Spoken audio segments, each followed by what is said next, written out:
Bismillahirrahmanirrahim. Assalamualaikum warahmatullahi ta'ala wabarakatuh. Alhamdulillahi rabbil alamin. Wassalatu wassalamu ala ashrafil anbiya'i wal mursalin wa ala alihi wa sahbihi ajma'in. Qala rabbi shrah li sadri wa yassir li amri wahlul 'uqdatam min lisani yafqahu qawli. Subhanaka la ilma lana illa ma 'allamtana innaka antas samiul alim.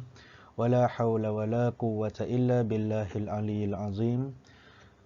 Alhamdulillah, syukur kita kehadrat Allah Subhanahu Wa Taala kerana masih lagi kita diberi ruang dan peluang, diberi kenikmatan, dipanjangkan usia dan dapat lagi kita bertemu ataupun bersama-sama untuk berkongsi satu tajuk dalam subjek Usuluddin bab tafsir tingkatan 4 yang bertajuk Man'u Qatlil Atfal wazina, iaitu larangan membunuh anak dan berzina. Okey. Dan perbincangan ni kita ambil daripada ayat daripada surah Al-Isra ayat 31 dan 32. Yang berbunyi A'udzubillahi minasyaitonir rajim. ولا تقتلوا أولادكم خشية إملاق نحن نرزقهم وإياكم إن قتلهم كان خطأ كبيرا ولا تقربوا الزنا إنه كان فاحشة وساء سبيلا. Okay, dan janganlah kamu membunuh anak-anak kamu kerana takutkan kepapaan. Kamilah yang memberi rezeki kepada mereka dan kepada kamu. Sesungguhnya perbuatan membunuh mereka adalah satu kesalahan yang besar. Ayat 32, dan janganlah kamu menghampiri zina. Sesungguhnya zina itu adalah satu perbuatan yang keji dan satu jalan yang jahat yang membawa kepada kerosakan. Okay, melalui ayat ni, kedua-dua ayat ni adalah berbentuk larangan kerana ada kalimah la dan la tu, wala taqtulu wala taqrabu. Okay. Dan pada ayat ayat 31 tu, Allah larang supaya jangan membunuh anak, dan ayat yang ke-32 Allah larang jangan menghampiri zina. Dan ayat yang ke-31 tu ditujukan kepada Bani Khuza'ah, kerana mereka ni suka mereka kalau lahirnya anak perempuan dia orang akan bunuh secara hidup, ada yang tanam hidup-hidup. Okey. Mereka bunuhlah anak perempuan kerana mereka percaya ataupun kepercayaan mereka pada masa tu anak perempuan ni memberikan memberi bala dalam keluarga. Ada yang dia percaya macam itulah, membawa kepada Allahumma salli ala sayyidina Muhammad, kemiskinan, kepapaan. Seterusnya kita tengok. Macam biasa, ada ma'anil kalimat ataupun kalimah-kalimah yang terpilih. Kita tengok melalui ayat ni ada 5 ma'anil kalimat. Yang pertama, auladakum al-muradu bil banat li'annahunna allati qatalna wa'dan, iaitu yang dimaksudkan dengan anak-anak dekat sini ialah kanak-kanak perempuan ataupun anak-anak perempuan kerana mereka lah yang dibunuh secara ditimbus. Maksudnya ditanam hidup-hidup. Yang kedua, khasyata imlak khauful faqru, iaitu takut kepada kepapaan ataupun kemiskinan. Anil kalimat yang ketiga, kabiran khita'an. Khita'an kabiran iaitu zamban aziman, dosa yang besar.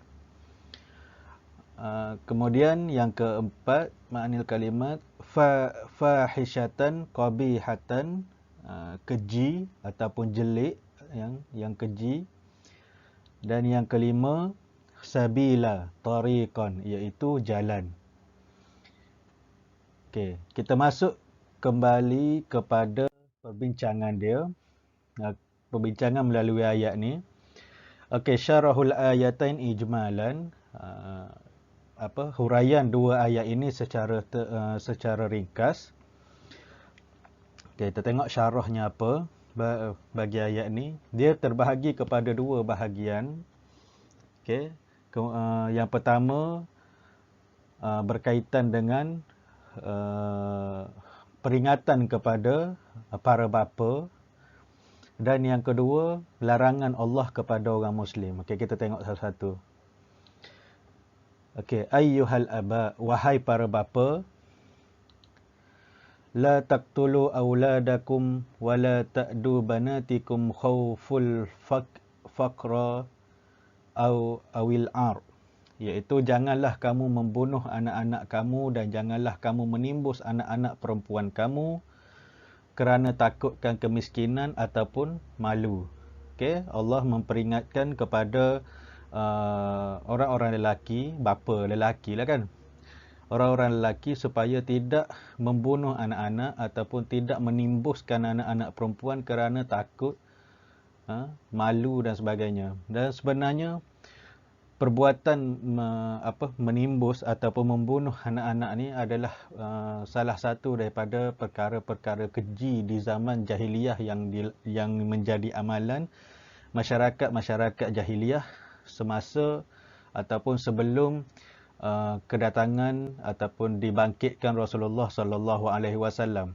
Yang mana kita tahu dibangkitkan Rasulullah adalah salah satunya. Bila Rasulullah dibangkitkan, Rasulullah dia mempertahankan hak wanita itu sendiri. Yang sebelum dibangkitkan Nabi ni, orang perempuan tu dianggap sebagai boleh kita kata ayat yang kasar sikit, tak ada guna. Orang perempuan ni dilacurkan, orang perempuan ni dianggap membawa kemiskinan. Padahal semestinya kita ni berasal daripada seorang lelaki dan seorang perempuan. Kalau tak ada orang perempuan, macam mana nak lahir? Tapi diorang kata, diorang tak fikirkan tentang kelahiran mereka. Tapi bila mereka kahwin, dapat anak pula, anak tu anak perempuan dan mereka timbus. Itu di antara amalan-amalan masyarakat jahiliah lah. Dan ada banyak lagi lah yang mereka lakukan. Antaranya dia orang suka minum arak, masyarakat jahiliah ni. Dan arak tu kekal sampai sekarang lah. Kat mana-mana dalam dunia ni pun arak ni sangat famous. Okey. Dan apa lagi yang dilakukan oleh masyarakat jahiliah tentang menimbuskan anak ni, membunuh anak ni, ada yang lagi dahsyat, yang lagi ekstrim, yang lagi hardcore-nya. Diorang akan masukkan masukkan anak perempuan tadi tu ke dalam tong. Satu tong, dan diorang pergi ke tempat tinggi. Lepas tu diorang lepaskan diorang tolak tong tu dan berpusing-pusinglah anak tu dalam tong sehinggalah diorang anak tu mati. Okey. Kemudian nahnu narzuquhum wa narzuqu ghairakum min makhluqatina allati la takhsa. Kami yang memberi rezeki kepada mereka dan kami yang memberi rezeki kepada kamu dan selain kamu daripada makhluk-makhluk kami yang tidak terhitung. Okey, Allah Subhanahu Wa Taala sebut dalam ayat ni, jangan takut ataupun jangan bunuh anak kerana takut kepada kemiskinan ataupun kepapaan, kerana Allah lah yang memberi rezeki kepada kamu, kepada mereka. Maksudnya, kalaulah lahir seorang anak itu, yang memberi rezeki kepada anak itu adalah Allah Subhanahu Wa Taala. Okey. Dan Allah jugalah yang memberi rezeki kepada kamu dan makhluk lain selain daripada kamu. Maksudnya kat sini, Allah Subhanahu Wa Taala lah yang memberi rezeki kepada semua makhluk, kepada kita, kepada anak-anak kita. Okey. Dan kalaulah orang tu anak ramai sekalipun, dia tak boleh nak kata, okey, disebabkan ada anak ni, aku jadi miskin. Sebabnya yang memberi rezeki adalah Allah Subhanahu Wa Taala. Rezeki anak tu Allah dah tentukan dah. Okey. Rezeki anak tu Allah dah tentukan mana hak dia, dan Allah juga yang memberi rezeki kepada kita, dan Allah juga yang memberi rezeki kepada jiran kita. Allah juga yang memberi rezeki kepada kawan kita, dan semua makhluk yang ada di dunia ni, rezeki mereka adalah di bawah ataupun kurniaan daripada Allah Subhanahu Wa Taala. So tak payah takut akan terjadi kemiskinan. Allah memperingatkan. Okey. Kemudian kita tengok lagi. Inna qatlal awladi wal banat kana indallah isman kabiran fahishan. Sesungguhnya membunuh anak-anak lelaki dan anak-anak perempuan di sisi Allah merupakan dosa yang besar dan kabiran fahishan tu jelik ataupun perkara yang sangat keji lah, membunuh anak-anak lelaki dan perempuan. Okey. Kemudian kita tengok syarah yang kedua berkaitan dengan nahallahu alal muslimin. Okey, peringatan ataupun larangan Allah ke atas orang-orang Islam. Okey. Yang pertama, an yajtanibu an kulli al-muqaddimatil lati tufdi ila zina. Al-muqaddimat allati tuqdi ila zina kamukhalatun nisa wal khulwah bihinna wan nazaru ilaihinna. Iaitu peringatan Allah kepada orang Islam supaya menjauhi setiap daripada permulaan yang akan membawa kepada perzinaan, seperti bercampur di antara lelaki dan perempuan, bersendirian dengannya dan melihat kepadanya. Okey, itu larangan Allah yang pertama. Dan kemudian yang kedua, az-zina tariqu ahlil maksiatillah wa mukhalifi amrihi yuridu sahibihin nar yuridu sahibihi nar jahannam. Okey, iaitu zina merupakan jalan ahli maksiat kepada Allah Subhanahu Wa Taala, dan ia merupakan jalan kepada ahli maksiat kepada Allah Ta'ala dan melanggar perintahnya serta menjerumuskan pelakunya ke dalam neraka Jahannam. Okay, dan zina itu dianggap keji kerana kaunu zina sabila li'annahu, zina itu dianggap keji kerana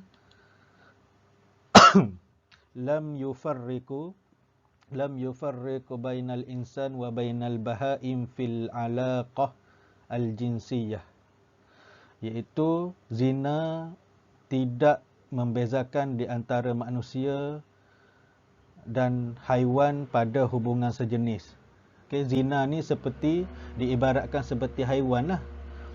Okey, kalau haiwan tu, kalau kita melakukan zina, sama juga kita dengan haiwan. Haiwan dia tak ada perkahwinan. Haiwan dia tak ada akad dan ijab dan qabul. Tak ada akad nikah benda, dia main bantai je. So dia tidak membezakan di antara manusia dan haiwan pada hubungan sejenis. So samalah dengan haiwan. Okey. Dan yang kedua, zina itu dianggap sebagai satu perbuatan yang keji kerana yazullul mar'ati wa ya'ibiha. Okey. Yuzillul mar'ata wa yu'ibuha. Iaitu menghinakan wanita dan memalukannya, menjatuhkan martabat seorang wanita dan memalukannya. So kita tahulah kalau kata tersebarnya tentang berlaku kes-kes perzinaan, orang wanita tu, dia akan dipandang hina dan memalukan dia lah. Okay? Kalau terjadinya perkara-perkara seperti perzinaan ni. Sebabnya wanita ataupun orang perempuan ni dia ada satu mahkota sahaja. Bila hilang mahkota dia tu, okay, apa yang dia patut jaga tu bila sekali hilang, dah terjadi berlaku perzinaan, maka dia macam tak ada harga dah lah. Kata kalau orang lelaki dia tak rugi apa-apa daripada sudut rugi itulah. Tapi dari sudut berdosa tetap juga berdosa. Okey. Okey, kemudian kita tengok kepada perbahasan ayat. Okey, mafhum qauluhu ta'ala wala taqtulu auladakum. Okey, makna ayat dan janganlah kamu dan makna ayat wala taqtulu auladakum, janganlah kamu membunuh anak-anak kamu. Okey. Perbincangan melalui ayat ni ialah yang pertama zahirul lafzi zahirul lafzi yadullu 'ala an-nahyi an jami'i anwa qatlil aulad zakaran kanu aw inasan mukhafatal al-faqru wal faqah, iaitu zahir lafaz ini menunjukkan larangan daripada semua jenis pembunuhan anak-anak, sama ada lelaki ataupun perempuan, kerana takutkan kemiskinan dan kesusahan. Maksudnya zahir Allah Subhanahu Wa Taala menurunkan ayat ini tentang larangan supaya jangan membunuh anak dan kerana takut kepada kepapaan, kemiskinan ataupun kesusahan. Okay? Dan kalau kita tengok berkaitan dengan bunuh anak ni, yang sebenarnya zaman yang berlaku ataupun di masa kita sekarang ni, bendanya lagi teruk. Kes ni lagi teruk daripada nak dibandingkan dengan zaman jahiliah dulu. Kalau zaman dulu dia just timbus anak tu, so maka matilah anak tu. Dia pujuk rayu pergi ke tempat yang berselindung daripada orang ramai. Kemudian dia galikan lubang, suruh anak tu masuk dan dia timbus hidup-hidup. Tapi kalau sekarang macam-macam terjadi. Kalau kita tengok kes-kes pembuangan bayi itu, hampir kita selalu dengar lah. Sebulan sekali mesti ada kita dengar tentang kes buang bayi ni. Dan sekarang lagi teruk daripada masyarakat jahiliah. Ada yang pergi letak dalam semak. Kesian anak tu kalau orang lain tak jumpa, sehingga kan ada digigit semut, kerengga dan sebagainya. Bila ialah letak dekat semak, macam-macam lah yang ada. Jadi menyeksa pula baby tu kan. Okey. وهذه الآيات الكريمة تدل على أن الله أرحم بعباده من الوالد بوالده. Dan ayat ini menunjukkan bahawa Allah Subhanahu Wa Taala lebih mengasihi hamba-Nya berbanding bapa kepada anaknya sendiri. Okey. Dan wala taqtulu auladakum ni, dia sebab penurunan ayat ni adalah ayat ini diturunkan kepada kaum Bani Khuza'ah, yang mana mereka ni menanam anak-anak perempuan mereka hidup-hidup kerana takut akan penghinaan dan kemiskinan. Okey, Bani Khuza'ah ni, diorang kalau dapat je kelahiran baru dan yang merupakan anak perempuan, mereka akan dihina. Macam dapat anak perempuan tak hebat. Bila ada penghinaan tu, dia orang pun rasa malu. Dia orang takut pada kemiskinan, maka dia akan bunuh anak perempuan tu. Okey, maka Allah Taala melarang mereka berbuat demikian kerana rezeki itu di tangan Allah. Jangan takut kepada kemiskinan kerana Allah lah yang memberi rezeki. Seperti mana dia membuka pintu rezeki untuk lelaki, demikian juga dibukakannya untuk perempuan. So tak ada beza.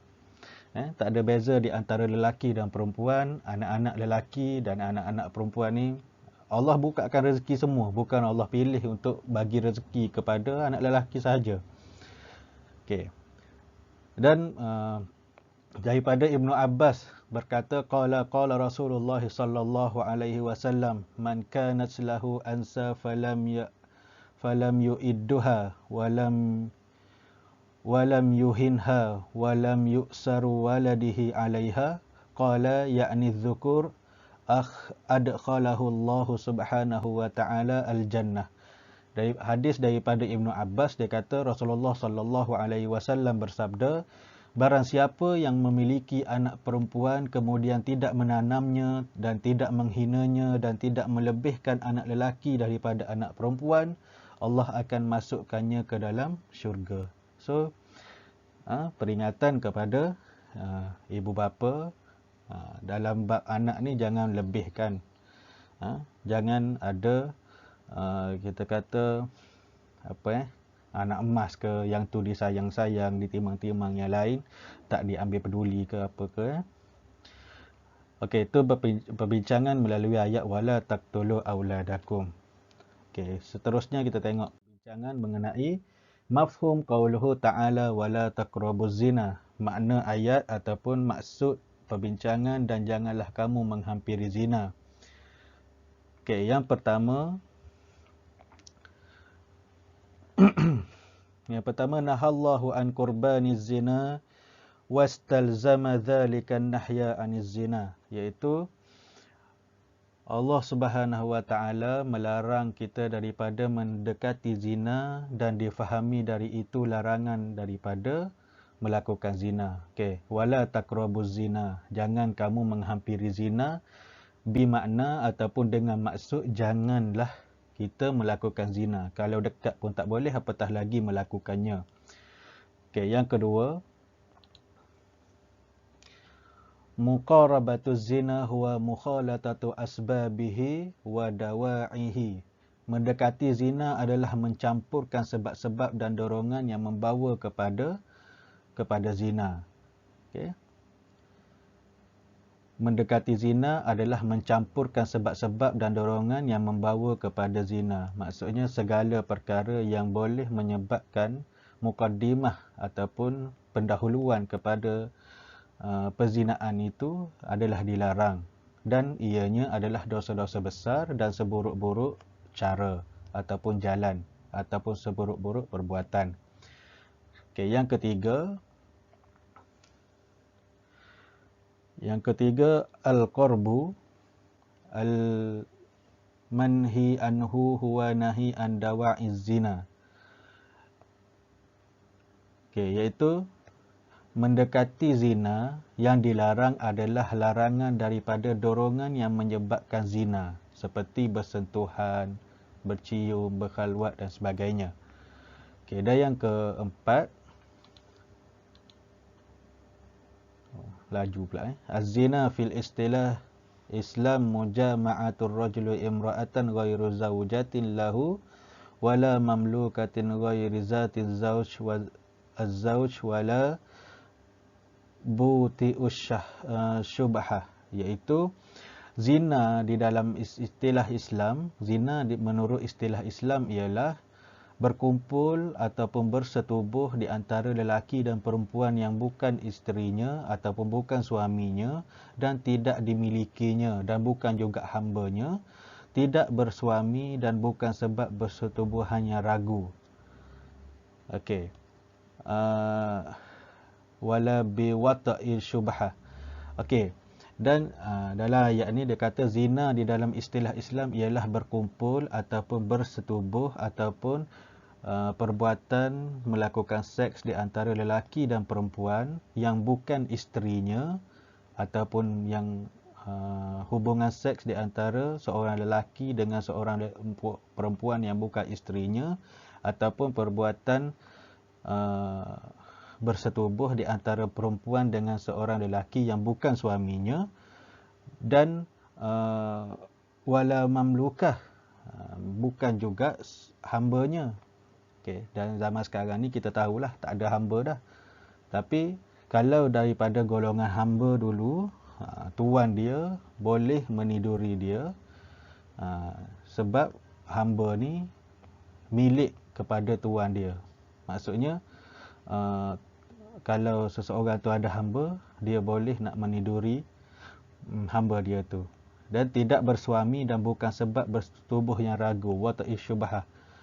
Wata'i syubhah tu maksudnya bersetubuhan yang ragu tu tertukar. Tertukar orang dengan tidak sengaja. Tu maksud wata'i syubhah. Persetubuhan yang ragu. Okay.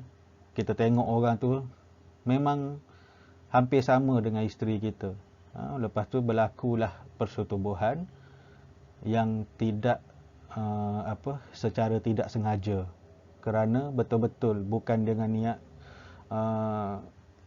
sengaja salah-salah, memang persetubuhan yang salah, silap orang, tertukar.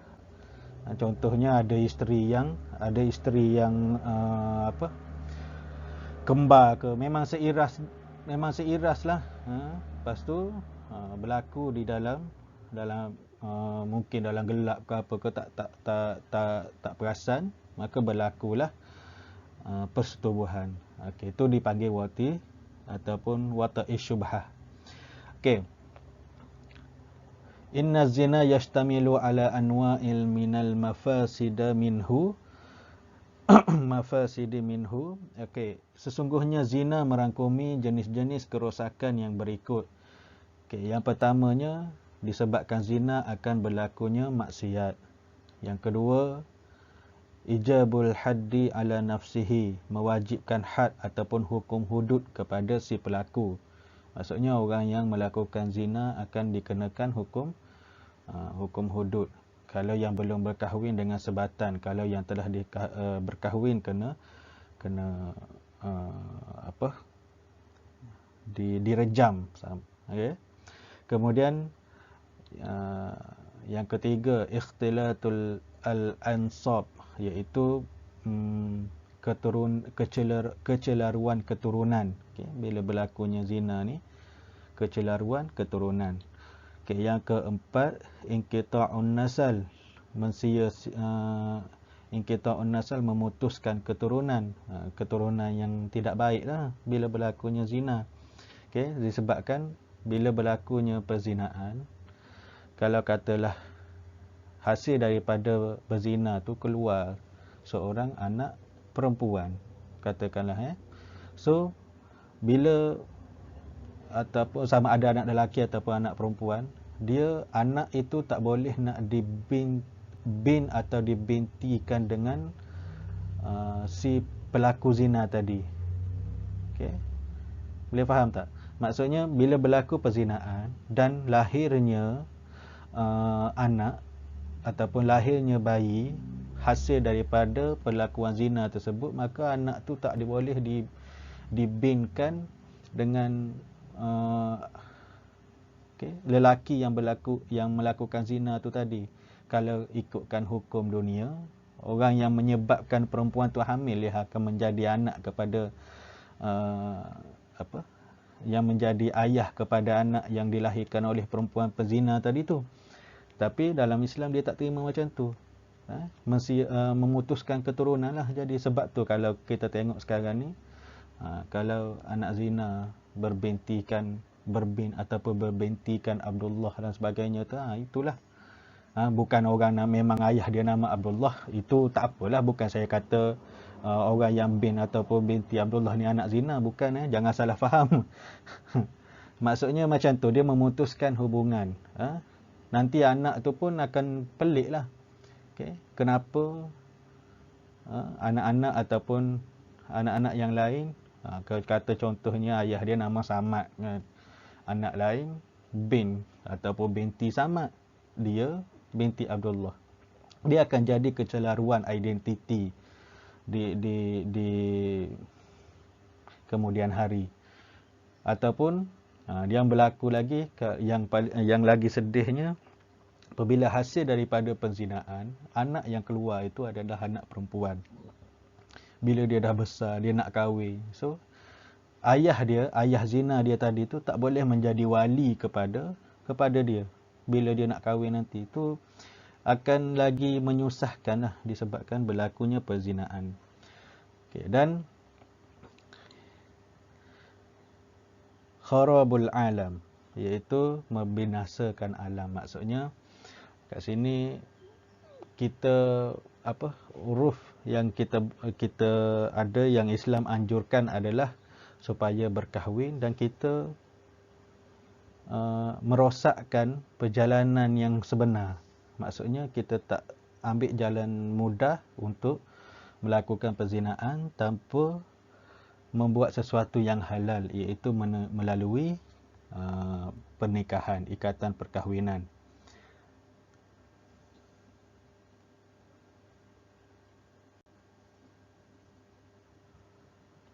Okey.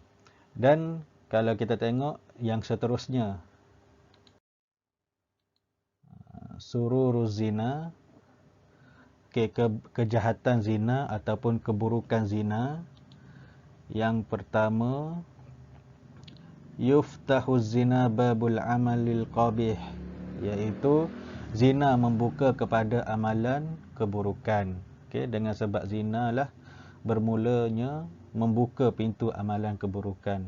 Disebabkan berlakunya zina, maka selepas zina tu mungkin akan mengandung ke apa, kemudian adalah kes menggugurkan anak, ataupun anak tu dilahirkan kemudian rasa takut dengan kelahiran, rasa takut dengan family, kemudian berlakulah kes buang anak, ataupun lebih teruk lagi, keluar je anak tu dia terus bunuh, masukkan dalam toilet ke masukkan dalam lubang tandas tu ke, macam-macam kes berlaku sekarang. So itu membuka amalan keburukan. Itu maksud dia. Okey, yang kedua,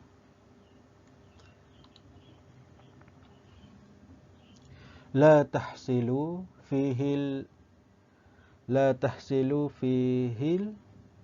al alifatu wal mahabbatu was sakan, iaitu tidak terhasil daripada perbuatan zina itu sifat keintiman ataupun sifat kasih sayang dan sifat ketenangan.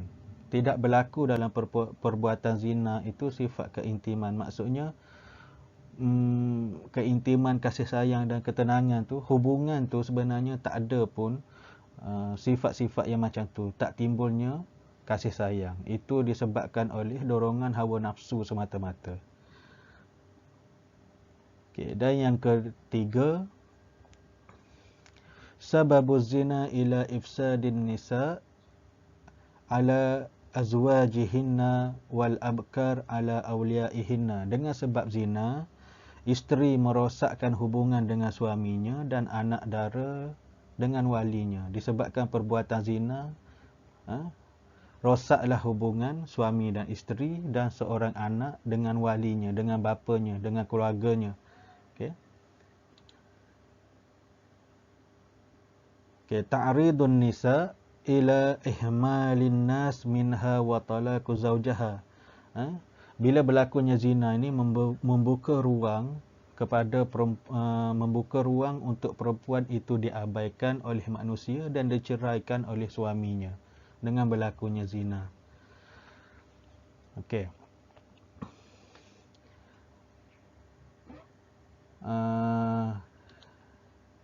Yang seterusnya, al-mar'atu zaniyah yakurhuma kullun nas. Perempuan yang berzina dibenci oleh semua manusia. Dan fihi alamatul fasad al-mujtami' li'annahu fihi diya'an lin-nasabi wan-nasal. Ianya adalah tanda rosaknya masyarakat kerana mensia-siakan nasab dan keturunan. Bila berleluasanya perbuatan zina ni, maka di situ tak terjadilah kerosakan dalam kalangan masyarakat kerana ramai yang mensia-siakan nasab dan keturunan yang telah kita bincangkan tadi. Okey. Dan kalau kita tengok berkaitan dengan zina ni, banyak disebutkan tentang orang perempuan. Okey. So kalau kita kata orang perempuan yang lagi memang kena jagalah diri mereka, kerana yang tadi tu di awal-awal kita dah bincang, dia sebut orang perempuan ni lebih kena menjaga maruah dia, kerana kemahkotaan yang dia ada tu tak dapat ditukar ganti. So maksudnya bila berlakunya kes-kes perzinaan ni, yang paling banyak terkesan adalah kaum perempuan, orang wanita. Sebab tu dalam ayat Al-Quran juga berkaitan dengan zina ni disebut dengan, Allah mulakan dengan penzina perempuan dahulu, az-zaniyatu waz-zani. Sedangkan kalau bab-bab lain semuanya dimulakan dengan lelaki. Contohnya kalau bab mencuri, Allah sebut dengan as-sariqu was-sariqatu. Dan dia disebutkan banyak berkaitan dengan orang perempuan ni adalah untuk orang perempuan tu sendiri menjaga kehormatan diri dia. Ayat yang tepat, menjaga kehormatan diri dia tu daripada perkara yang salah, yang menyebabkan terjadinya perzinaan. Kemudian kita tengok kepada perbincangan yang seterusnya, asbabul atfal wa qatluhum, sebab-sebab dibuang anak dan dibunuh anak. Sebabnya terbahagi kepada 3 lah. Yang pertama, li ahlil jahiliyah, sebab di kalangan orang jahiliyah, kanu yukhafuna al-faqatu aw nahbi aw al-gharat, iaitu mereka takut menjadi susah, ditawan ataupun diceroboh. Mereka takut menjadi susah ataupun mereka ni takut sebab mereka percaya anak perempuan ni membawa kepada kepapaan. Kalau bahasa kasarnya lagi, bahasa yang kita mudah fahami, dia orang menganggap bahawa orang ataupun melahirkan anak perempuan ni akan membawa sial dalam keluarga. Kemudian yang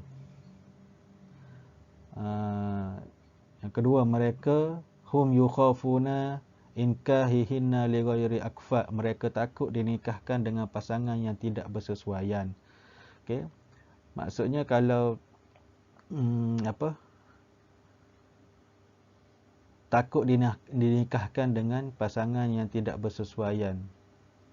Itulah maksud dia. Mereka takut jika anak tu besar nanti, takut anak perempuan tadi tu dinikahkan dengan orang yang tidak sesuai. So disebabkan ketakutan mereka tu, mereka bunuh dari awal lagi. Macam tak cerdik lah kiranya pemikiran dia orang.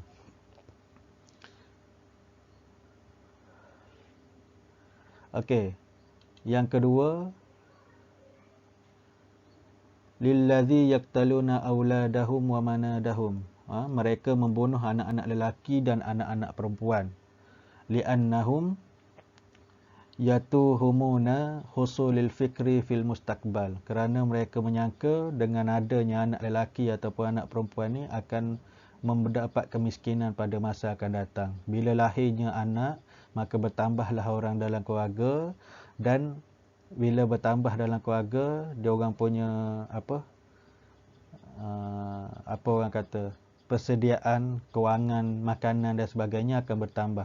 Komitmen, komitmen dia akan bertambah, dan bila komitmen bertambah, dia akan kata, makin banyaklah nanti duit aku akan habis. So dia pun bunuh anak tu, supaya dia punya komitmen stay je macam biasa. Buat nak, tapi tak nak bertanggungjawab. Yang ketiga, lil mujtami', kepada masyarakat.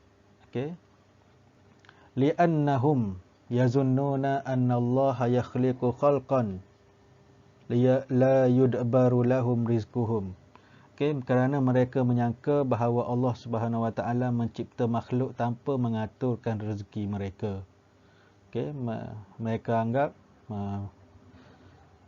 kelahiran anak itu akan menjadi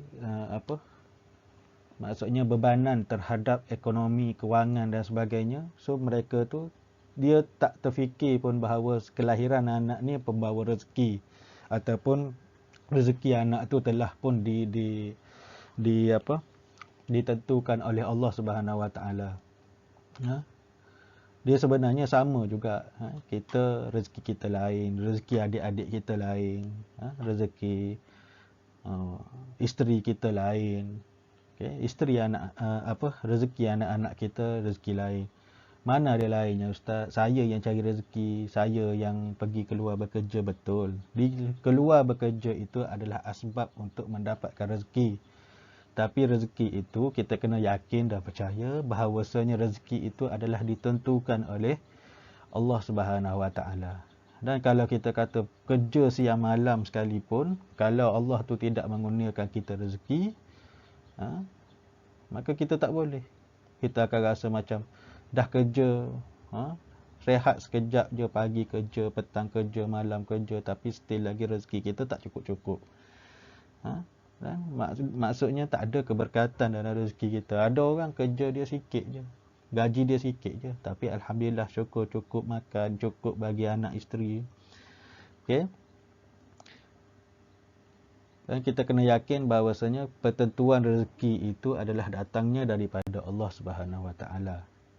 Dan yang terakhir, kita tengok ma yustafadu minal ayatain, apakah pengajaran daripada dua ayat ni? Okay, yang pertama, innal hayatu haqqun lis-sighar wal kibar. Okay. Yang pertama, sesungguhnya kehidupan tu adalah hak bagi kanak-kanak dan orang dewasa. Semua ada hak untuk hidup. Sama ada dia tu adalah kanak-kanak ataupun dia adalah orang dewasa. Okay, yang kedua, Innallahu war-razzaq lil aulad wal aba. Sesungguhnya Allah Taala adalah pemberi rezeki kepada anak-anak dia dan anak-anak dan kepada ayah dia, kepada ibu bapa dia. Kita ada rezeki kita sendiri, anak-anak ada rezeki dia orang sendiri. Okay, yang ketiga,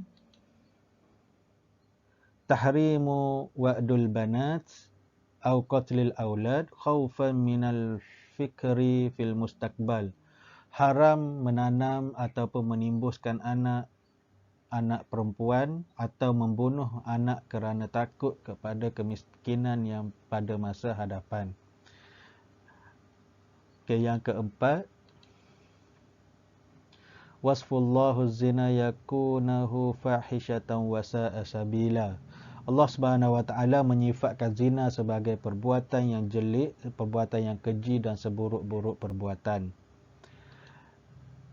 Okay, dan yang terakhir, al-qatlu tazhabu bihin nufusil bashar wa zina tahlaku minhu ansabil insan, iaitu membunuh, menghilangkan jiwa manusia, menjatuhkan taraf hidup manusia, dan berzina juga memusnahkan keturunan manusia. Okey. Itu antara pengajaran yang kita boleh ambil daripada dua ayat yang kita bincang tadi. Okay. Dan semoga apa yang kita kongsikan hari ini akan mendapat sesuatu ilmu yang baru ataupun kita dapat manfaat daripada apa yang kita bincangkan pada kali ini.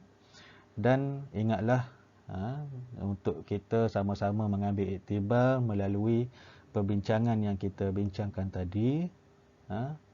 Kalau macam kita dah bagi tahu tadi, sekarang ni berlakunya kes-kes pembuangan anak dan sebagainya itu sangat, kita kata, terajis lah, lagi teruk daripada zaman masyarakat jahiliah. So nak mengelakkan segala perkara itu berlaku, maka kita kena elakkan berlakunya perzinaan ataupun menjerumuskan diri kepada mendekati perkara zina dan sebagainya. Okey, saya rasa sekadar itu saja. Saya mohon maaf sekiranya ada apa-apa kesalahan daripada tutur kata yang saya lontarkan, dan sekiranya ada penambahbaikan ataupun teguran, bolehlah komen dekat bawah. Kalau saya ada tersilap apa-apa. Dan semoga sekali lagi, semoga perkongsian ini memberi manfaat untuk diri saya sendiri dan untuk anda semua. Wallahu a'lam bissawab. Assalamualaikum warahmatullahi wabarakatuh.